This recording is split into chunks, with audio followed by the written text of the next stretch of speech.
A'udzu billahi minasyaitonir rajim. Bismillahirrahmanirrahim. Assalamualaikum warahmatullahi wabarakatuh. Kembali lagi bersama Mang Sukir di channel Sampul Hitam yang tentunya akan berbagi cerita. Dan untuk cerita kali ini masih melanjutkan cerita yang sebelumnya yang berjudul Bayi yang Kutemukan di Samping Mayat Ibunya. Cerita ini ditulis oleh Ratingkem. Dan bagi teman-teman yang ingin membacanya secara langsung atau teman-teman ingin membaca koleksi-koleksi ceritanya, teman-teman bisa langsung kunjungi link yang saya sudah siapkan ada di deskripsi. Dan tak usah berlama-lama, mari kita ke ceritanya. Selamat mendengarkan. Pucuk kepala Kalila dan bunga sudah aku kecup. Sambil menenteng tas kerja, kulambaikan tangan pada dua orang yang menjadi alasanku bahagia. Senyum mereka menyemangati hariku. Pak Sugeng sudah menyalakan mesin mobil saat aku mengucapkan salam pada istri tercinta. Kami pun pergi menjemput rezeki. Apa Bapak kenal Mayang? Tanpa berbasa-basi, langsung kulontarkan tanya setelah mobil jauh dari kediaman. Keterkejutan muncul dari raut wajahnya. Pundenganku yang mendapati seruni tiba-tiba sudah ada di samping. Bau air koco begitu menyengat. Tetapi aku tidak mungkin menutup hidung. Bisa-bisa Pak Sugeng tersinggung. Dari mana Pak Nathan kenal Mayang? Kemarin, aku menemui surat-suratnya untuk almarhum Bapak yang ternyata selalu disimpan Ibu, tidak pernah disampaikan. Jadi itu penyebab Mayang sakit-sakitan, lalu meninggal. Maksudnya, aku mengernyitkan dahi, rasa penasaran kian tinggi. Mayang adalah cinta pertama Pak Baskoro. Namun mereka putus setelah Pak Baskoro dijodohkan. Dijodohkan dengan Ibu. Pak Sugeng mengangguk. Meski tangannya sedang mengemudi, tetapi ia bisa bercerita dengan sangat jelas. Beberapa tahun setelah Pak Baskoro menikah dan memiliki anak, orang tua Mayang meninggal. Karena kasihan, Pak Baskoro menikahinya. Dan Bu Nila menyetujui. Mustahil. Ibu tidak mungkin menyetujui begitu saja, Pak. Buktinya surat-surat dari Tante Mayang tidak pernah diberikan. Saya juga tidak tahu soal itu, Pak. Terus gimana? Setahun menikah, Mayang melahirkan seorang putri yang diberi nama Seruni. Aku membulatkan mata dan wanita di sampingku tak kalah terkejut. Bola mata yang berbaur warna putih menatap lekat ke arah Pak Sugeng. Entah sejak kapan aku tak menyadari, di rambut bagian belakang Seruni ada banyak belatung yang mendadak membuat perut ini mual. Seruni, tanyaku menegaskan. Iya, Seruni. Dugaanku semakin kuat kalau Seruni memang adikku. Sekarang bagaimana nasib Mayang dan adikku? Tidak mau salah orang, ku gali terus informasi tentang istri kedua almarhum Bapak. Menurut Pak Baskoro, Mayang tidak pernah memberi kabar. Sementara Pak Baskoro sendiri tidak bisa menemuinya karena Bu Nilam melarang. Alasannya kandungan Bu Nilam saat itu sangat lemah. Jadi dia tidak mau Pak Baskoro jauh-jauh. Aku memajukan tubuh ini, mendekat diri pada Pak Sugeng yang tengah merinci setiap kisah yang ingin aku dengar. Beberapa bulan setelah kelahiran Seruni, Pak Baskoro memintaku untuk menemui Mayang. Namun naasnya, ternyata Mayang sudah meninggal, sakit parah. Paman Mayang membawa Seruni ke kampung. Tidak ada yang tahu ke kampung mana. Terus apa almarhum bapak tidak mencari? Mendengar berita kematian Mayang, Pak Baskoro mendapat serangan jantung lalu meninggal. Bruk. Tas kerja yang aku letakkan di samping jatuh. Seruni menangis. Wajahnya yang pucat pasi kini bertambah sendu. Apa ibunya bayi itu ada di sini? Pak Sugeng menegang. Dapat dilihat tangannya bergetar di atas kemudi. Bapak tenang saja. Seruni hantu yang baik. Kulirik arwah di sampingku. Apa Pak Nathan beranggapan Seruni yang kita maksud satu orang yang sama? Entahlah Pak. Tapi hati ini merasa kami memang satu darah. Mungkin itu sebabnya Seruni mau aku merawat bayinya. Dan bukan hal kebetulan. Aku bisa melihat serta mengerti setiap gerak matanya. Meski dia hanya roh yang tak berjasad. Pak Sugeng melajukan kendaraan lebih lambat. Sesekali ia menoleh ke samping dan melirik ke kaca depan. Seruni sudah tidak ada, Pak. Ia tersenyum canggung. Kendaraan roda 4 yang kami tumpangi melaju seperti biasanya. Kita mampir ke rumah sakit. Titahku. Kenapa?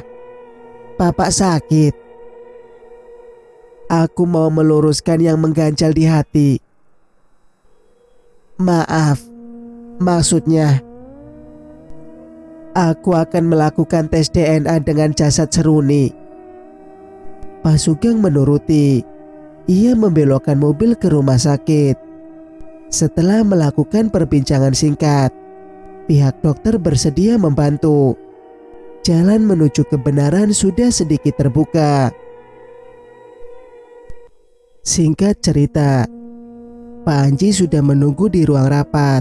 Karena tadi mampir ke rumah sakit, aku jadi sedikit terlambat.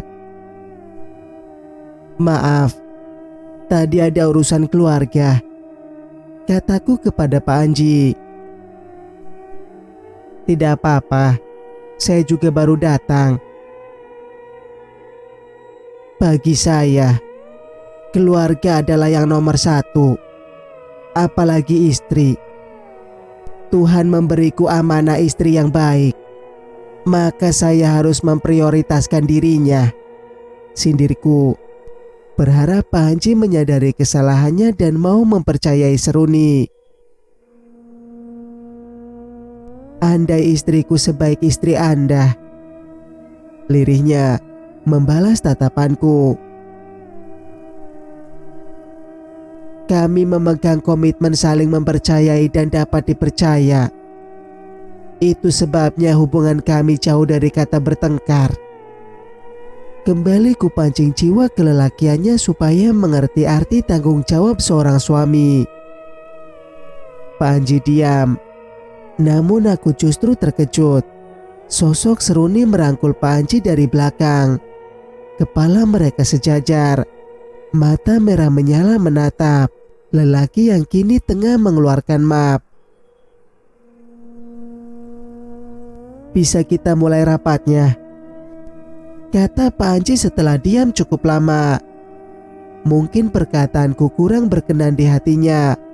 Atau bisa juga ia tengah menyadari kalau tindakannya lebih mempercayai ibunya merupakan kesalahan. Aku tidak lagi menyinggung.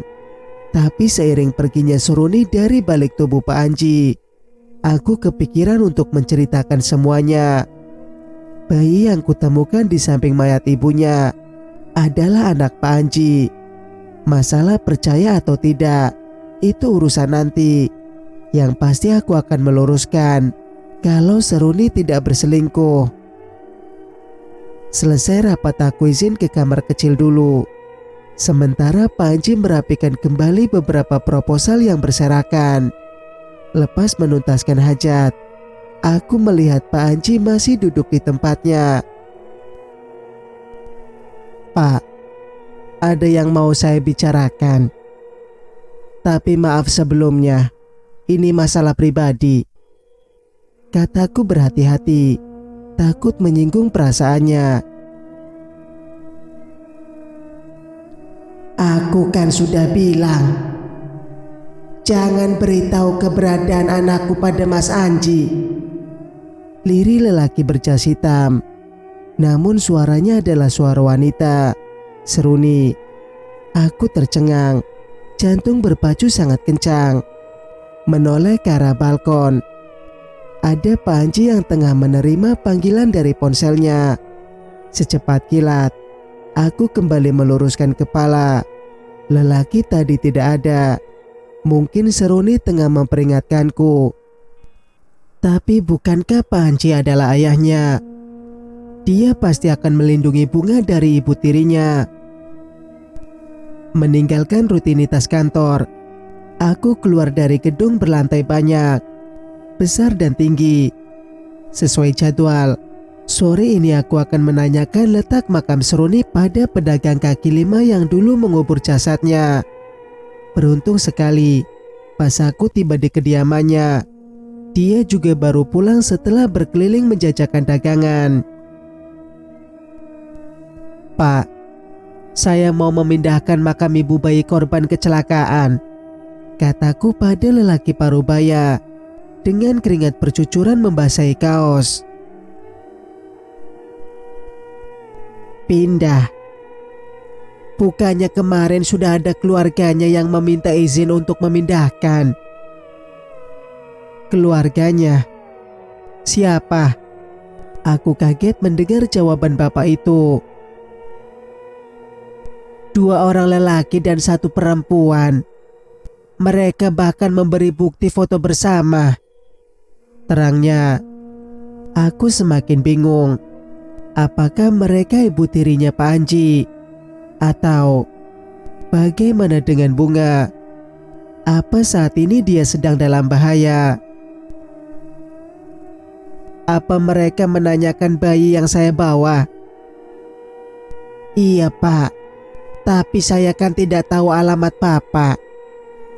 Jadi saya suruh mereka menanyakan langsung ke kepolisian yang mengizinkan Bapak mengasuh bayi itu." Rasa takut bercampur cemas kian melanda Bunga. Singkat cerita, sepanjang perjalanan pulang, Seruni tidak mengejutkanku dengan penampakan seramnya. Bahkan bau yang menyengat hidung pun tidak aku rasakan. Kekhawatiran bertambah besar tatkala dua pesanku yang kukirim pada Kalila tidak dibalas. Bahkan panggilan suara pun tidak ada jawaban. "Sayang, kamu baik-baik saja kan?" Pesan ketiga aku kirim. Conteng dua namun tidak berubah biru. "Apa kita perlu lapor polisi Pak?" tanya Pak Sugeng yang menjadi saksi pertemuanku dengan Bunga. "Nanti aku harus bilang apa Pak? Arwah Seruni memberitahu kalau anaknya dalam bahaya. Terus mertuanya adalah dalang kecelakaan yang menimpanya." Aku tertawa menyeringai.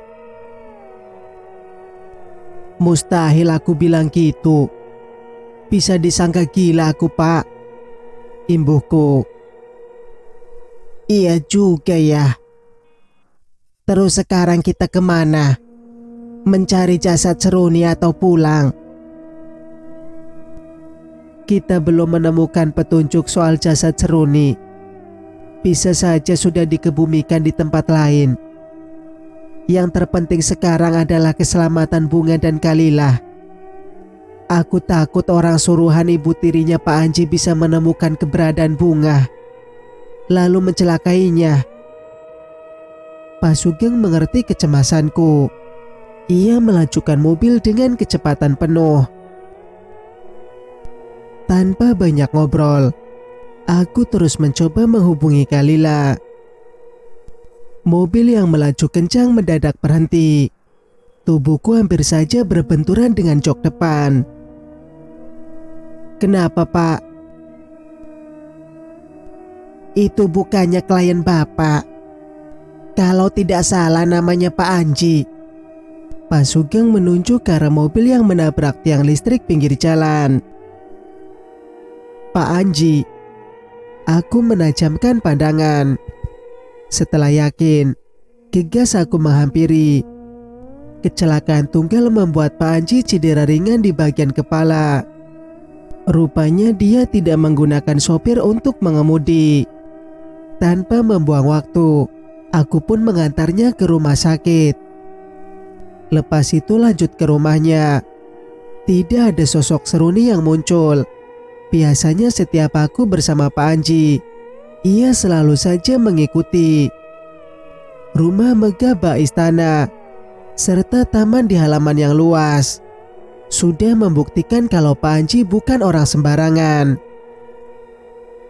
Sementara Seruni hanya gadis desa. Pantas saja dia mendapat perlakuan tidak baik dari mertuanya yang menginginkan harta kekayaan. "Terima kasih, Pak Nathan," ucap Pak Anji begitu kami sudah berada di ruang tamu dan secangkir kopi hitam menemani. Tadinya aku mau langsung pulang, tapi Pak Anji memaksaku untuk sejenak menikmati kopi. Andai dia tahu, kopi bergula ini serasa pahit karena aku sedang memikirkan keselamatan anaknya dan istriku. "Anda sudah mengucapkan itu lebih dari 3 kali, Pak." Kami tertawa. Pandangan mengedar. Ada foto pernikahan di mana Pak Anji dan Seruni yang menjadi modelnya. Mengamati, hingga mata seketika membulat tatkala mata Seruni dalam bingkai foto mengeluarkan darah. "Itu foto istri saya," ucap Pak Anji menyadarkanku dari rasa takut yang siap menjalar. "Aneh bukan? Dia sudah pergi bersama selingkuhannya. Tapi saya masih memajang foto pernikahan kami." Ia tersenyum ketir. "Bukan aneh, Pak. Tapi itu perasaan cinta yang sulit terhapuskan. Cinta. Saya bahkan tidak bisa lagi mengartikan cinta itu seperti apa." Menit kemudian, ibu tirinya Pak Anji keluar dari ruangan sebelah kiri. Kami pun berkenalan. Namanya Widya. "Tunggu dulu. Bukannya kita pernah ketemu ya di rumah sakit?" Bu Widya berusaha mengingat. "Iya, Bu."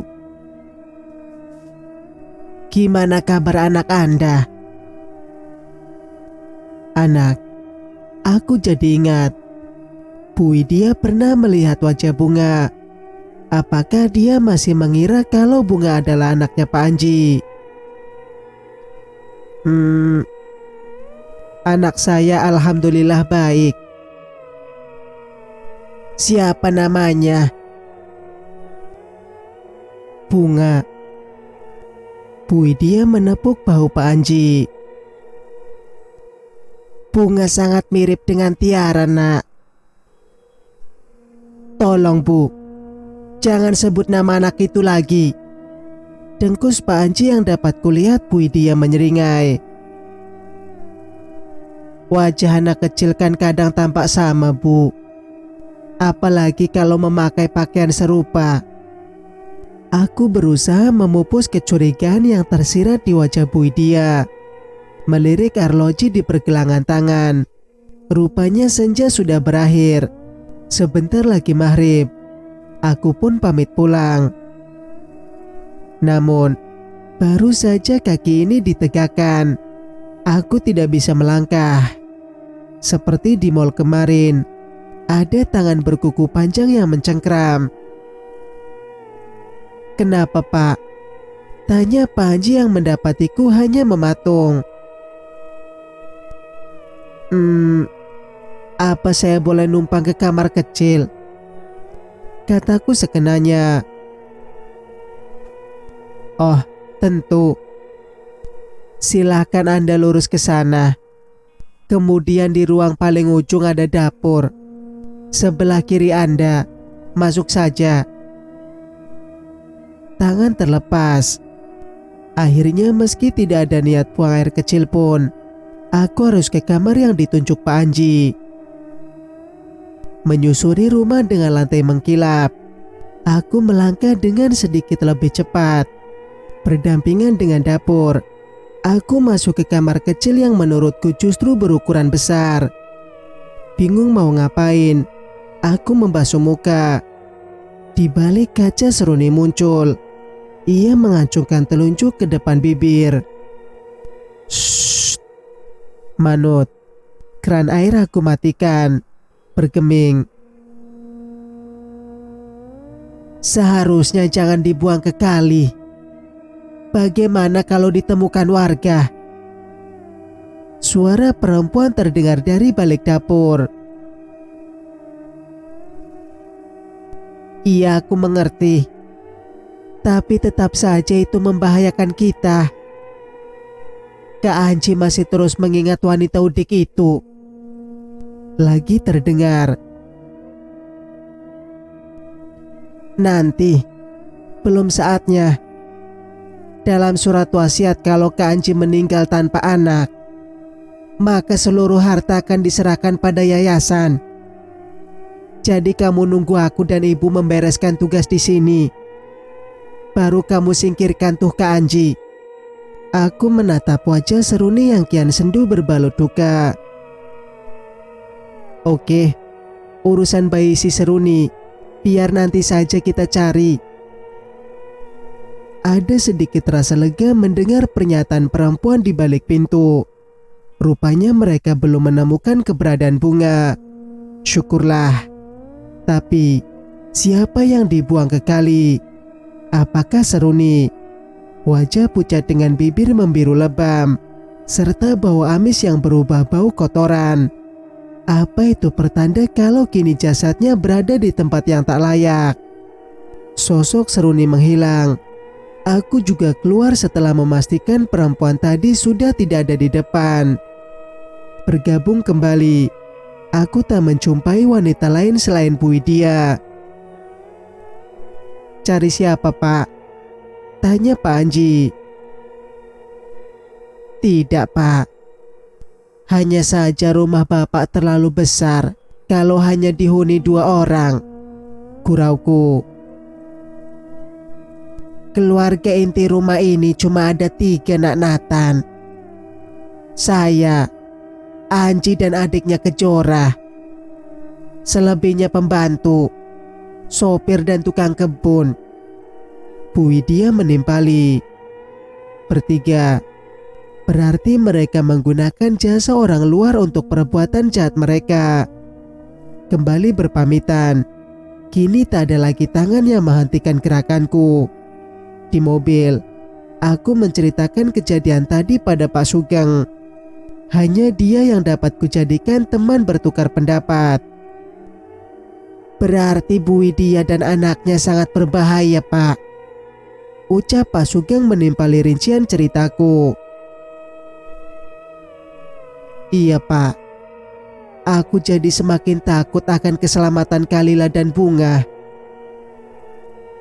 "Bagaimana kalau Bunga dititipkan saja di panti asuhan? Biar..."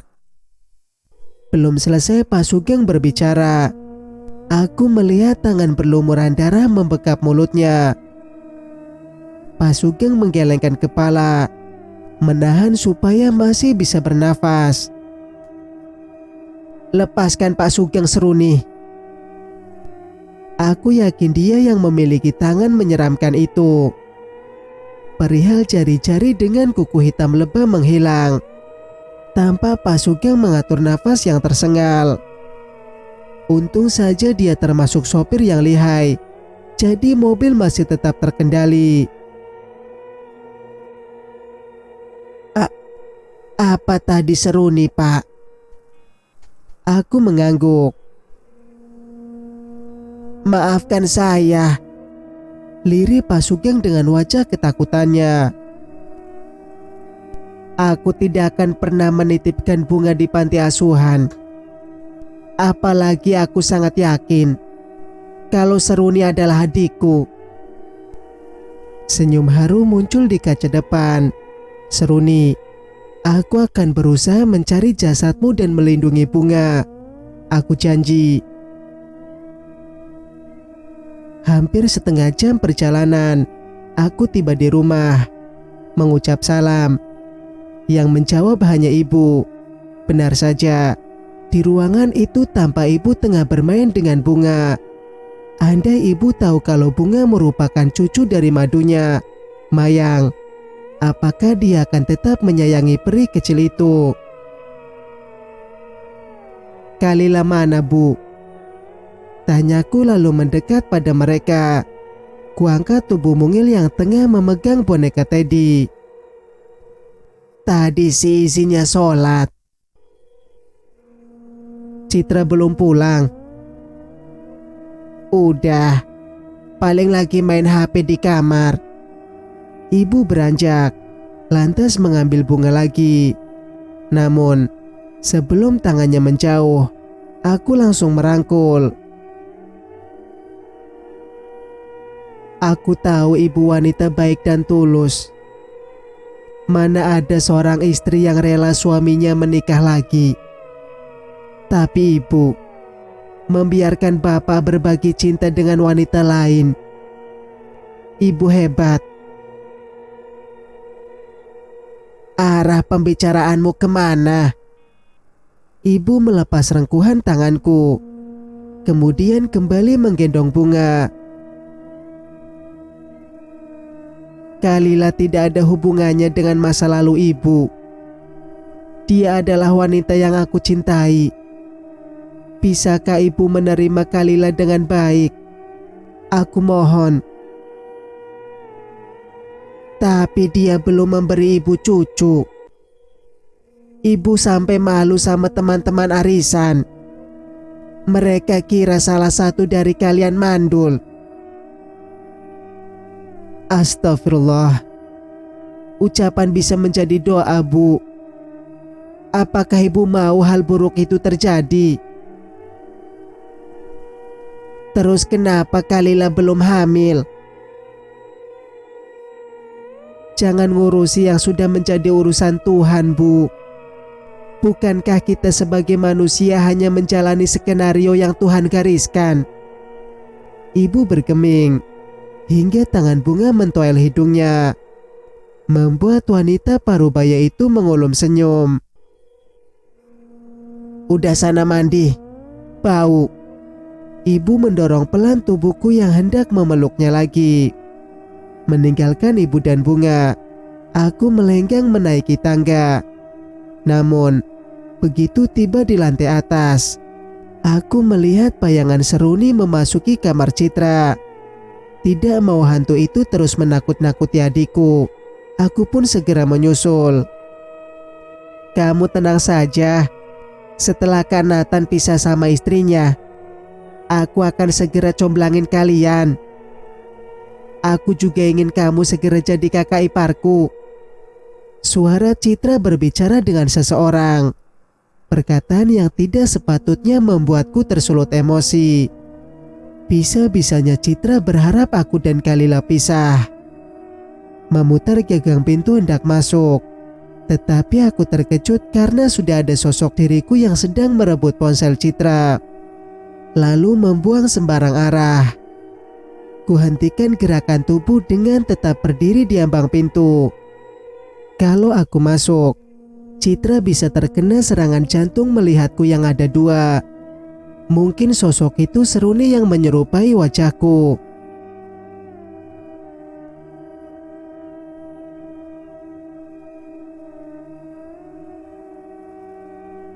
Cerita pun bersambung. Jika kalian suka dengan ceritanya, jangan lupa untuk like, komen, dan subscribe channel ini agar bisa mendengarkan cerita-cerita berikutnya. Wassalamualaikum warahmatullahi wabarakatuh.